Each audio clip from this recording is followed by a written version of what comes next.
Good morning everyone. Ako na naman po ito ang inyong Realtor Vlogger si Dindo Vergara. Nandito po tayo ngayon sa Green Meadows 2 at The Orchard dito sa Dasmariñas City, Cavite. And obviously, isa na naman pong brand new house ang ipapakita ko sa inyo today. Yung bahay sa ating likuran, brand new and ready for occupancy na. And excited na po akong ipakita yan sa inyo. So sama-sama nating tingnan. Let's go! Alright. Ayan. Napakaganda ng ating bahay na i-house tour for today.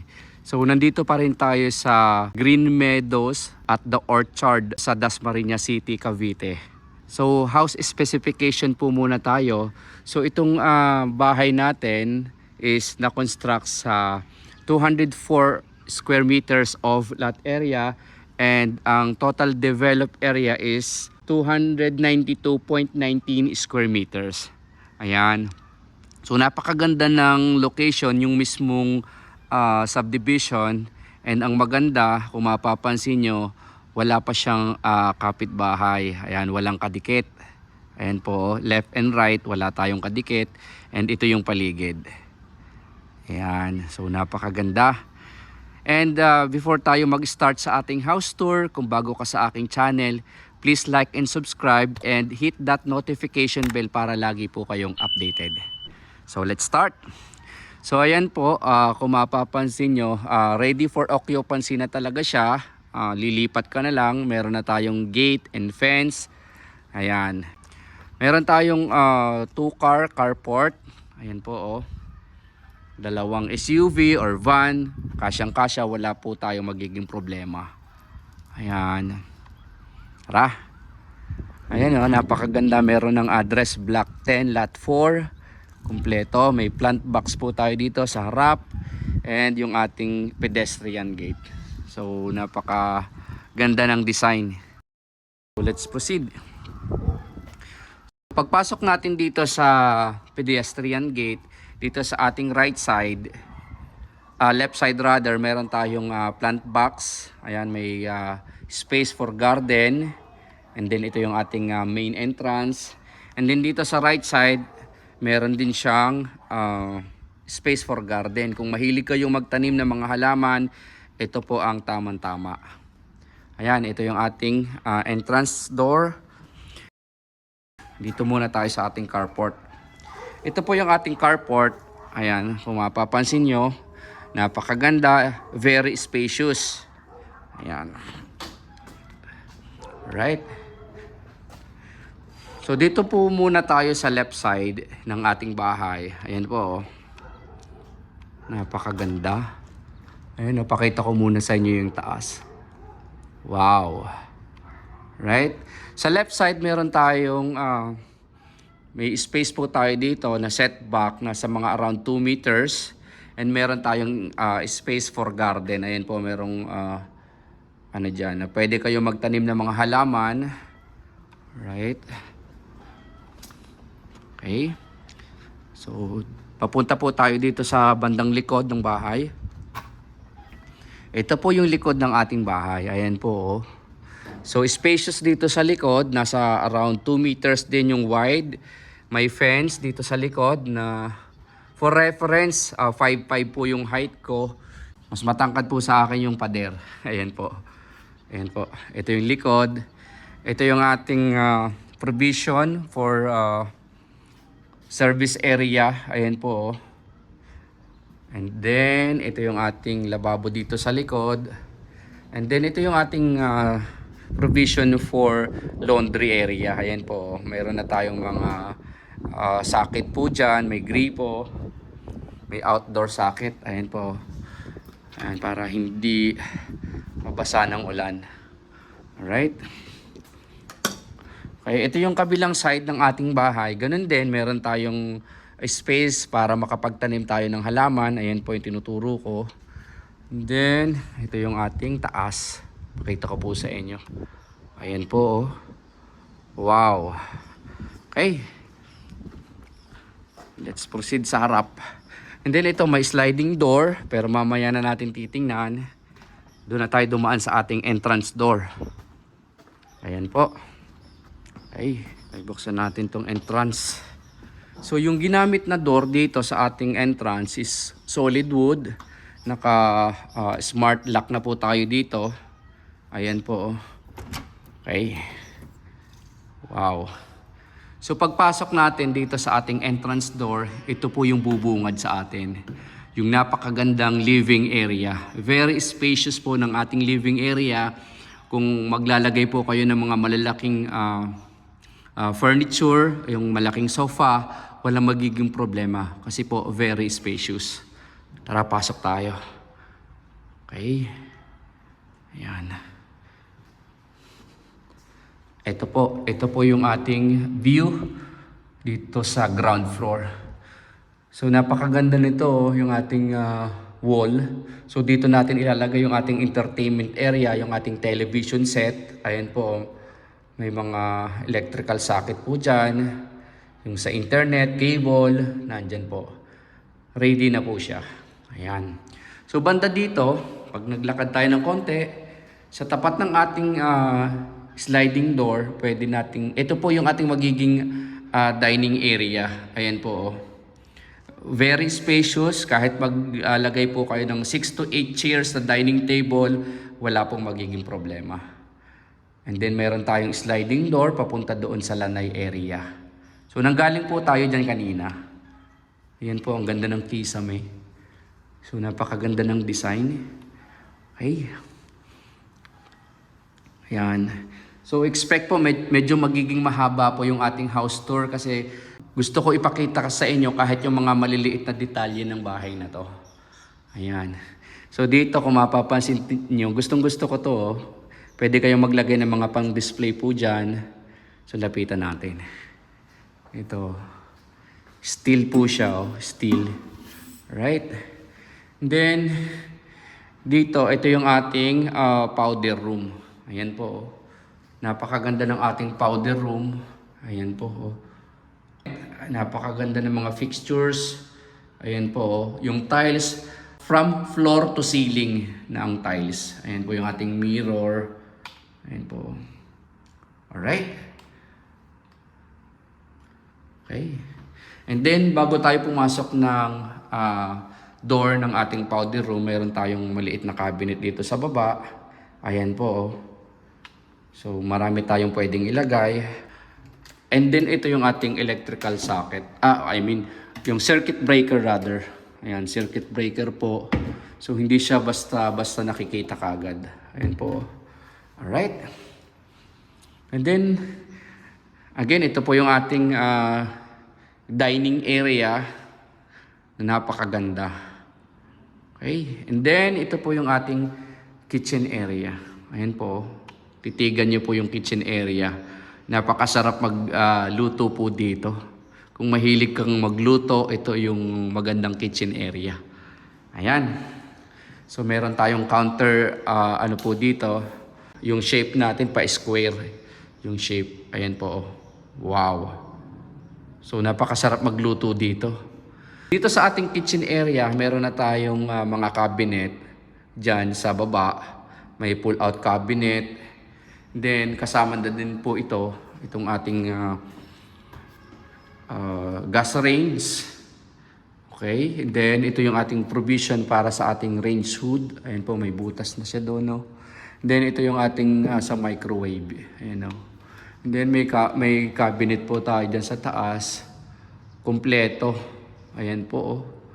Okay, ito yung ating lababo. So yung lababo natin, hindi na siya yung traditional or yung dati na stainless. Ito iba na siya. Parang makapal siya na plastic. Ayan po o. And then ito yung ating faucet. Nagagalaw-galaw siya. Okay, ayan po. Imported quartz stone, double bowl kitchen sink. Ayan po siya. Ayan yung tawag sa kanya. Okay, ito yung ating bintana dito. Kung naghuhugas ka ng plato, buksan mo lang to para makapasok yung fresh air. Okay. Napakaganda. Again, kompleto. Pakita ko ulit sa inyo po. Ito yung view pag nandito ka sa kusina. Ayan po. Alright. And then, itong isang ito, pull-out cabinet po yan. Lagayan ng ating mga groceries. Ayan po. Oh. Hindi ko lang siya mabuksan kasi may box po siya dyan na mabigat. Ayan. And then ito yung door papunta sa likod. Alright. And ang kagandahan dito sa ground floor, meron po tayong isang bedroom. Ayan po. Ayan po. So kung may kasama po kayo na mga senior citizens na nahihirapan ng umakyat doon sa second floor, pwedeng-pwede po ito sa kanya. Or kung wala naman po kayong kasama na senior citizen, pwede rin pong gawing office. Kasi very spacious po. Tara, pasukin natin. Ayan o. Ayan. Ayan po o. Ito yung taas niya. Alright. Yung taas. Okay. And then, ito po. Meron na siyang sariling cabinet. Kaya, napakaganda ng room dito sa baba. Okay. And ang maganda pa, meron siyang sariling toilet and bath. Ito po. Ayan po. Wow. Ito po yung mga materials na ginamit. Talagang napakaganda ng color combination po. May shower area. Ayan po. May shower na rin siya. Ayan. So, kumpleto. Alright. Close na natin. Okay.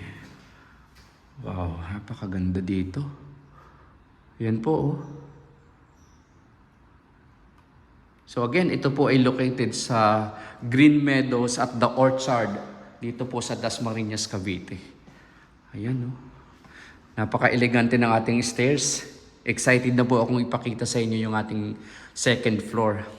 By the way, before tayo pumunta sa second floor, ito, ipapakita ko din sa inyo yung ilalim ng ating stairs. Ayan po, oh.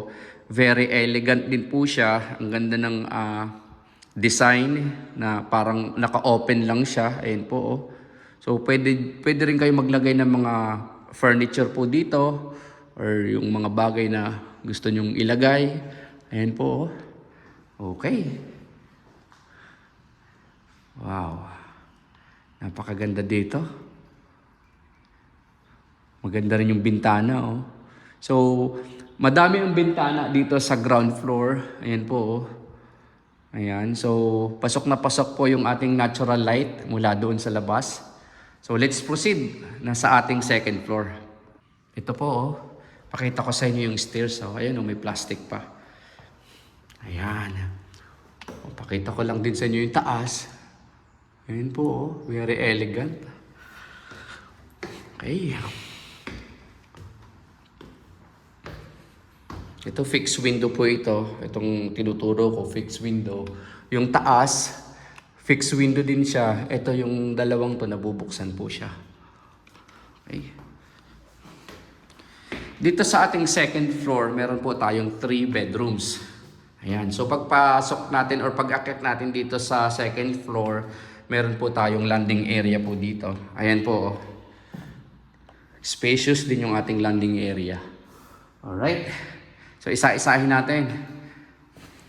Ito yung ating first bedroom. Ayan po. So, dito meron pa rin siyang space. Ayan po. May space pa rin siya. Pwede nyong gawa ng parang altar, kung ano po, or mga pang display. Ito yung ating first bedroom. Ayan po. Very spacious po yung ating first bedroom. Pasok tayo. May dalawang bintana po dito sa ating bedroom 1 sa second floor. And then may built-in cabinet na ang height is from floor to ceiling. Kaya po marami po kayong pwedeng ilagay. Magbukas tayo ng isa. Yan po. Ayan. So yung mga bintana po pala, lahat ng bintana po dito may screen. Ayan, hindi lang siya halata. Ito po may screen siya. Ayan. Para pwedeng open nyo yung window, then naka-close yung screen para pumapasok po yung hangin, and then yung mga insekto or lamok hindi nakakapasok. Ayan. Okay? So, bedroom number 1 po ito dito sa second floor. Ayan, may ano na rin po. May mirror.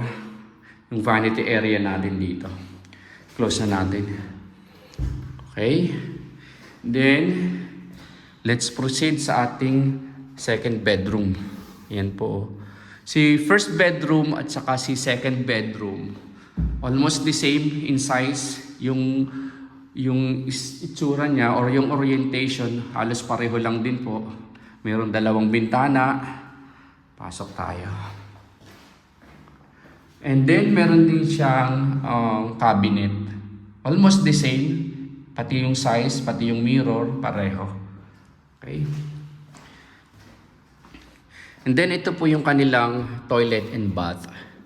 So, si bedroom 1 at saka si bedroom 2, share po sila ng toilet and bath. So, common toilet and bath. Ito yung mga fixtures na ginamit. Kapareho lang din po ito ng nandoon sa ground floor. Yung ating toilet and bath. Ayan po. Sliding door. Ayan po. Tempered glass. Meron na rin siyang shower. Ayan po. Kompleto. Okay?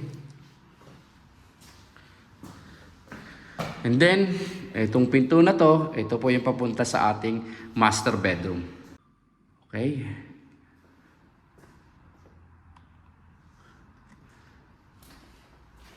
Wow, very spacious yung ating master bedroom. Ayan po.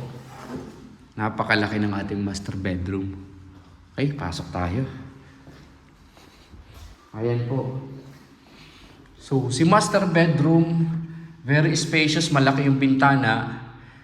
Ayan. And then, meron tayong walk-in closet. Tara, tingnan natin.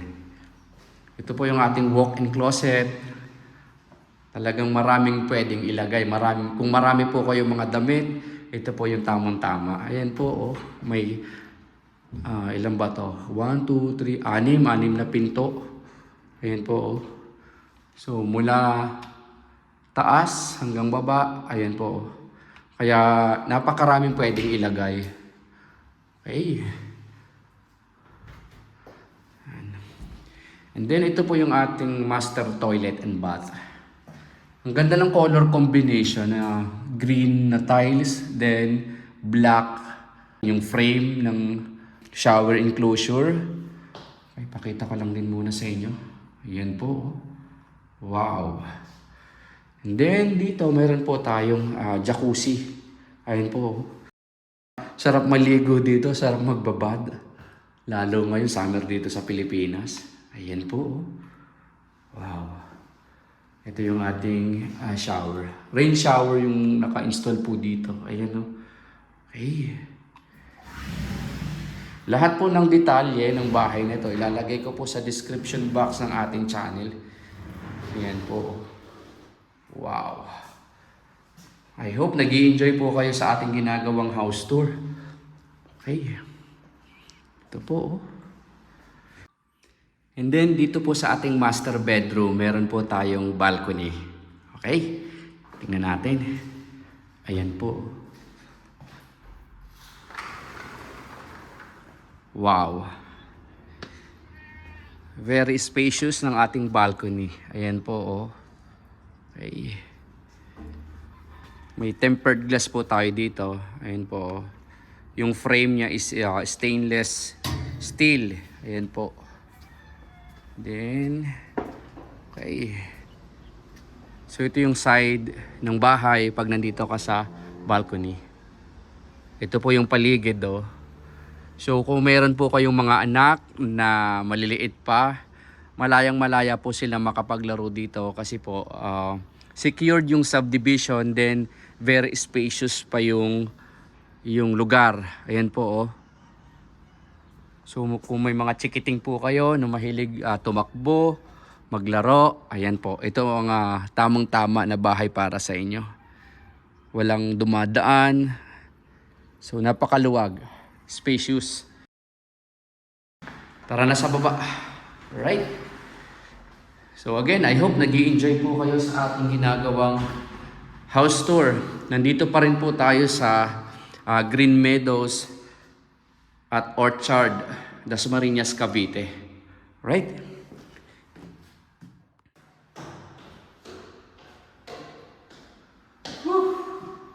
So medyo napagod po ako doon. Malaki yung ating bahay na house tour. I hope nag-enjoy po kayo sa ating ginawang house tour dito sa Green Meadows at the Orchard, Dasmariñas City, Cavite. Sa ngayon ang presyo is 20 million pesos. Kung interested po kayo na bilhin itong property, meron po akong telephone number. Feel free to contact me and I'll be more than happy to help or I'll be more than happy to assist you. And sa lahat po ng ating mga kababayan na OFW na gustong mag-avail, bumili ng bahay, yung aking telephone number, meron po siyang Viber and WhatsApp. So contact lang po kayo and tutulungan ko po kayo na mabili yung mga bahay na gusto nyo. Kahit hindi po dito sa the Orchard, kahit po sa ibang lugar, tutulungan ko po kayo. Ayan. So, again, this is Dindo Vergara. I hope nag-enjoy po kayo and thank you for watching. See you on my next video.